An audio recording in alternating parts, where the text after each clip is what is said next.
Halo teman-teman semua, ada Kudo is here. Nah teman-teman, di video kali ini kita akan membahas episode terbaru dari Ultraman Trigger, yang itu adalah episode ke-17 ya teman-teman ya. Jadi langsung saja, nggak perlu banyak bacot, langsung aja kita akan masuk ke bagian plotnya terlebih dahulu. Oke, melanjutkan kekalahan di episode sebelumnya, Kapten Tatsumi menggunakan Hyper Ki Gargorgon. Meskipun kata Akito mereka belum siap menggunakan itu, tapi Kapten Tatsumi bersikeras sudah memikirkan resikonya dan akhirnya ditembaklah dengan mengubah Metsu Orochi menjadi patung. Meski begitu, efek samping bagi Nars DC adalah bagian cannonnya itu juga berubah menjadi batu, dan akhirnya mereka melakukan pendaratan darurat si Nars DC ini. Namun, Metsu Orochi ini ternyata masih aktif di dalam organ tubuhnya dan hanya bagian luarnya saja yang menjadi batu atau patung ya teman-teman ya. Perkiraan Akito 20 jam kemudian baru dia akan aktif kembali dan seluruh tim dipersiapkan untuk berada di dekat Metsu Orochi saat dia bangkit kembali.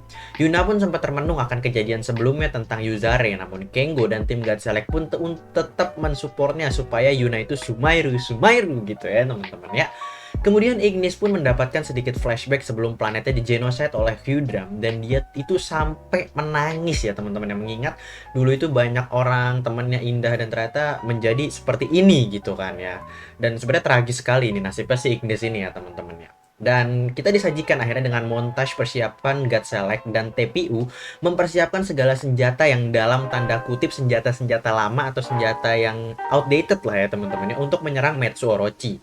Dan kelemahan Metsu Orochi adalah tanduknya ya, kita sudah tahu jelas di sini teman-teman. Singkat cerita, Vital dari Metsu Orochi bangkit lebih cepat dari perkiraan. Seluruh anggota TPU dan God Select pun menembakkan semua yang mereka punya, namun api ledakannya dihisap oleh Metsu Orochi yang sudah bangkit. Dan Metsu Orochi pun mengamuk serta menghancurkan kota, dan God Select pun berpencar untuk menyerang dari segala sisi ya teman-teman. Ignis yang melihat orang-orang berlarian teringat saat-saat orang di planetnya saat dulu dibantai oleh Hyudram, dan dia memutuskan untuk berubah menjadi Trigger Dark karena dia nggak kuat mendengarkan teriakan manusia yang menyedihkan seperti ini ya teman-teman ya.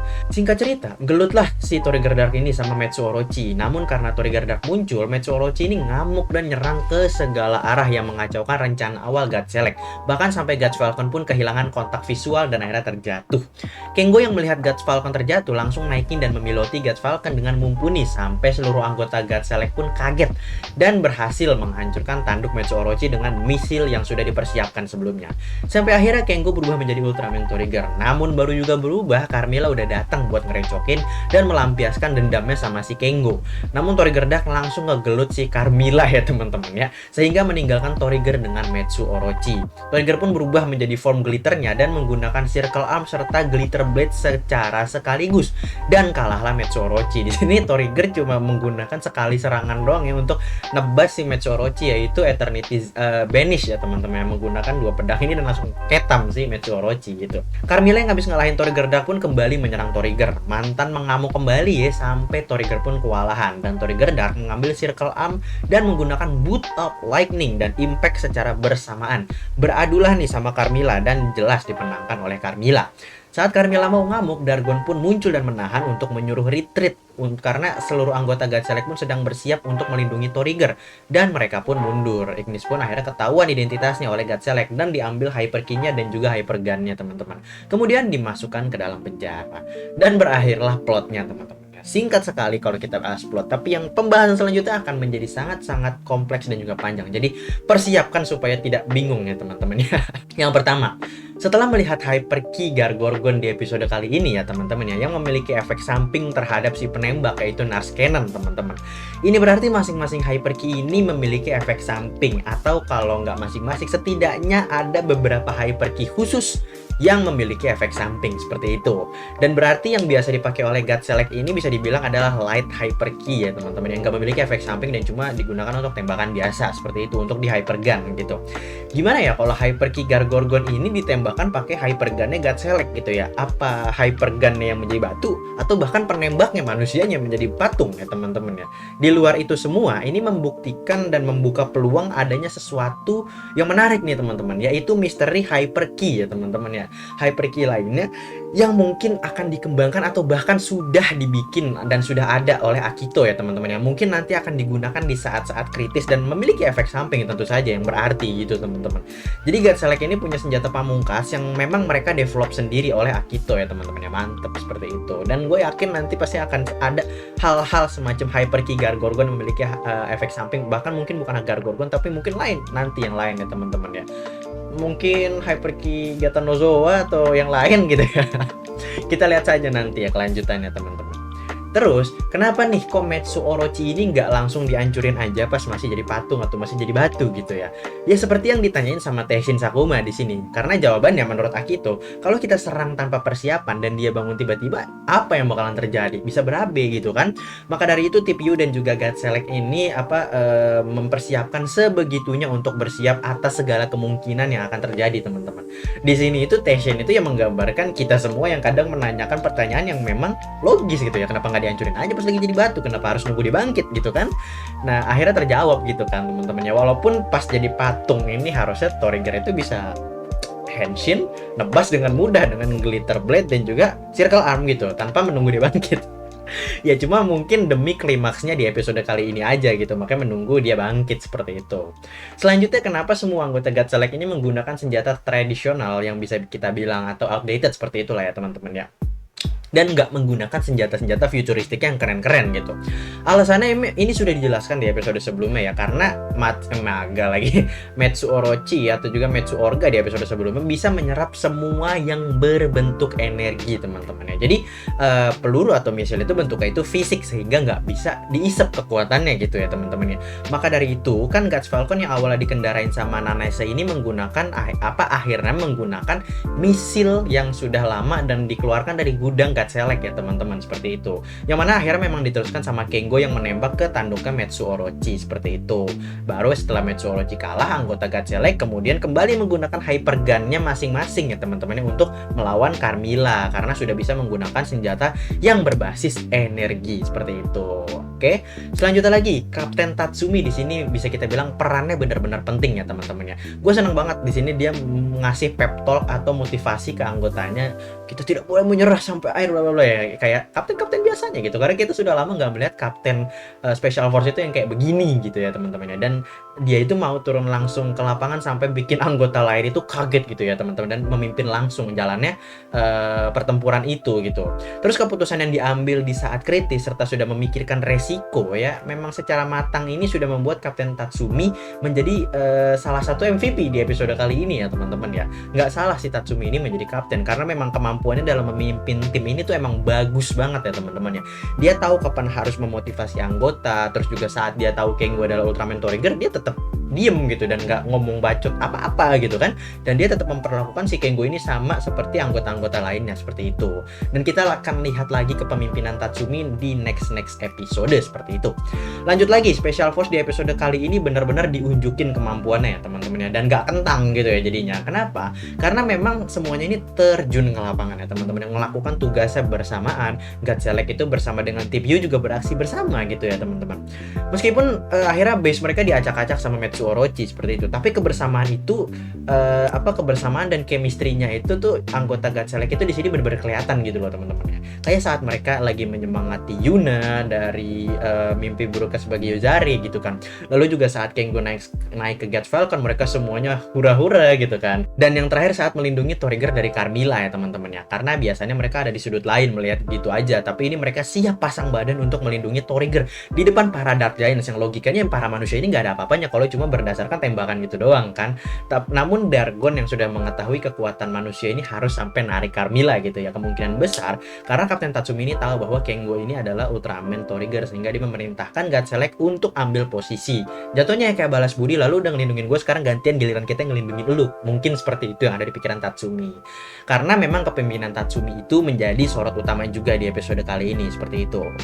Kemudian lagi salah satu yang momen yang bikin gue loncat dari kursi ya sama lah yang kurang lebih ketika Kengo mengendarai pesawat Guts Falcon teman-teman.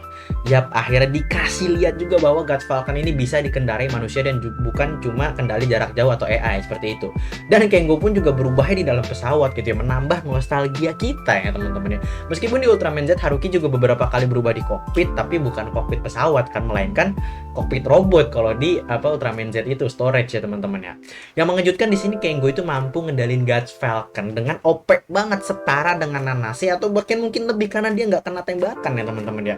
Nanase aja tuh sampai terperangah ngeliat si Kengo ya teman-teman ya. Apakah nanti Kengo dan juga Nanase ini akan saling memperebutkan posisi pilot? Bisa jadi gitu kan. Dan melihat Kengo sudah bisa mengendarai ya, kurang lebih mungkin di next episode Guts Falcon ini bakalan lebih sering dikendarai dengan orang daripada AI atau kendali jarak jauh seperti itu. Nah, lanjut lagi nih teman-teman tentang Carmilla. Lanjutan episode kemarin di mana Carmilla ini kan terlihat seperti berada di dalam sebuah dimensi ya teman-teman ya. Mengingat Carmilla itu bisa sihir ya teman-teman ya. Dan di episode ini kita dikasih lihat lagi spell atau apa ya. Ya pokoknya spell yang mengitari Torrigger dan juga Torrigger Dark yang sama seperti spell yang mengikat Torrigger beberapa episode lalu ya teman-teman ya. Menurut gua ya, dengan kemampuan Carmilla dia memang seharusnya mampu membuat kind of dimensinya sendiri seperti itu. Karena dia juga pas muncul di reveal dengan matanya dulu gitu kan, seakan-akan simbolik bahwa dia muncul dari suatu tempat gitu.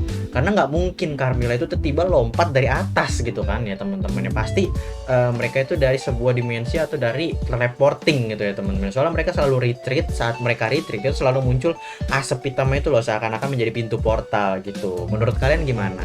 Coba komen di bawah. Kemudian kok di sini Metsu Orochi matanya kok jadi putih bang gitu ya. Awalnya memang gua kira ini adalah sebuah production error gitu ya, yang bikin matanya Metsu Orochi itu nggak nyala merah, jadi cuma putih gitu doang, nggak nyala gitu ya.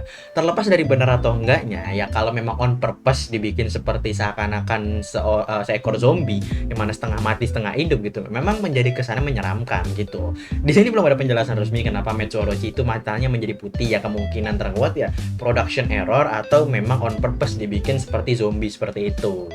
Kemudian beberapa 2 episode ini kita dikasih lihat ya teman-teman ya, bahwa Glitter Eternity ini langsung berubah menjadi multi-type begitu selesai digunakan ya teman-teman. Menurut gue ini masuk akal. Kenapa? Karena Glitter Eternity itu tidak punya kristal di bagian kepalanya teman-teman ya. Sehingga dia otomatis nggak bisa berubah form lagi atau downgrade ke form multi atau form power atau form sky yang on purpose gitu, yang dia berubahnya begini gitu ya. Dia nggak bisa gitu, kecuali memang kekuatannya habis dan selesai digunakan form Glitter Eternity ini gitu ya teman-teman ya. Secara emang Glitter ini kan memang form ter-OP-nya si Torrigger ya teman-teman ya. Jadi buat apa di downgrade, karena udah pakai form terkuat gitu ya kan. Ini kasusnya tuh sama kayak Mebius yang menggunakan form Burning Brave, yang begitu energinya habis atau kena damage banyak, dia itu bakalan berubah lagi menjadi form base-nya atau form utamanya seperti itu. Di kasusnya Torrigger ini yaitu multi-type yang mana merupakan base form media gitu. Karena setelah Torrigger selesai menggunakan Eternity Banish ya teman-teman ya, setelah menggunakan 2 pedang itu, setelah disorot dari belakang ya, dia sudah berubah menjadi form multi lagi, yang mana menandakan ya dia sudah berubah menjadi form multi dari Glitter Eternity seperti itu. Gue sayang banget sih, harusnya dikasih lihat kayak transformasinya sehingga nggak usah ribet-ribet gitu loh. Kayak dari Glitter Eternity cahayanya keluar tiba-tiba udah jadi multi, udah gitu doang. Gue nggak minta banyak-banyak gitu, segitu aja gitu kan. Kayak tolonglah Suburaya lah fan service-nya gitu biar keren.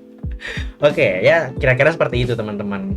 Nah, selanjutnya lagi teman-teman, Circle Arm. Di episode kali ini ya kita mencuri perhatian banget ya Circle Arm ini ya teman-teman ya. Karena selain pada awalnya dipakai bersamaan dengan Glitter Blade dan juga Circle Arm ini ya teman-teman ya, dia juga dipegang sama Torrigger Dark teman-teman, bahkan bisa digunakan. Uniknya hyper key-nya si Ignis ini tuh bisa dimasukkan ke Circle Arm-nya milik Torrigger seperti itu, yang mana membuka kesimpulan bahwa Circle Arm ini bisa dipakai siapa saja setelah disummon oleh Ultraman Torrigger sebelum Circle Arm itu terbang atau hilang lagi gitu. Dan selama ada hyper key apapun itu ya teman-teman ya, ini bisa dipakai dan dimasukin ke Circle Arm-nya seperti itu. Maka siapapun ini bisa pakai Circle Arm juga power up atau boot up gitu ya. Mantap banget gitu ya teman-teman ya. Dan ini bakalan menjadi pedang bermata 2 buat Trigger kalau suatu saat dia kehilangan Circle Arm-nya kalau nggak dijagain baik-baik gitu. Bahkan mungkin bisa dibuat duplikat Dark Circle Arm gitu ya, mana nanti mungkin bakalan jadi P Bandai kalau misalkan beneran ada gitu kan. Maka dari itu ya teman-teman ya, ini tuh unik karena pedangnya itu nggak rasis, cuma bisa dipakai sama ultranya doang, tapi bisa dipakai sama siapapun gitu. Makanya berpotensi berbahaya atau menjadi bumerang buat si Torrigger sendiri seperti itu. Kemudian Carmilla lagi ya teman-teman yang akan kita bahas ya. Di episode kali ini dia menunjukkan bahwa dia semakin hilang kewarasannya ya teman-teman ya. Semenjak tahu bahwa Kengo lah penyebab Torigger itu tobat ke cahaya seperti itu. Dan maka dari itu, karena technically Kengo itu adalah Torigger, ya Carmilla udah nggak pernah manggil Torigger lagi di sini. Instead dia manggil mana ke Kengo gitu mulu kan, dia manggilnya terus-terusan Kengo. Dan Kengo atau Torigger ini juga sudah mengunlock atau memiliki akses dari kekuatan Eternity Core. Ya otomatis dia itu akan diincar terus sebagai target utamanya Dark Giants teman-teman, seperti itu. Carmilla juga udah nggak peduli lagi sama Torigger Dark yang tabene meskipun itu adalah wujud Torigger saat dulu masih si Carmilla cintai gitu ya teman-teman. Tapi dia udah tahu kalau ya ini cuma pendiri doang gitu kan. Karena dia bilang Gisemono atau gimana gitu lah ya teman-teman. Carmilla juga di sini nggak ngeluarin kekuatan fullnya ya teman-teman. Cuma kayak ngulur waktu dan memuaskan hasratnya sama si Kengo aja gitu. Sampai akhirnya harus ditahan sama Dargon kan, seperti itu. Yang mana membangkitkan teori gue lagi bahwa di episode akhir Carmilla akan mentalnya itu nggak stabil teman-teman, dan akan benar-benar ngamuk sehingga mungkin akan muncul wujud final bossnya dari Carmilla ini. Entah nanti karena misalkan Hyudram mati atau Dargon membantu Torigger dan juga berkhianat gitu. Bisa juga Hyudram dan Dargon ini udah nggak kuat sama obsesi Carmillanya yang semakin gak waras gitu, sampai akhirnya dia join kepada Torigger untuk mengalahkan Carmilla. Bisa jadi seperti itu kan, karena kita tahu Dark Giants ini kekuatannya tuh belum pulih semua teman-teman, dan kalau lepas kontrol ya seperti yang dibilangin sama Dargon, bisa menghancurkan satu planet or even a universe kalau bisa lebih parah lagi gitu.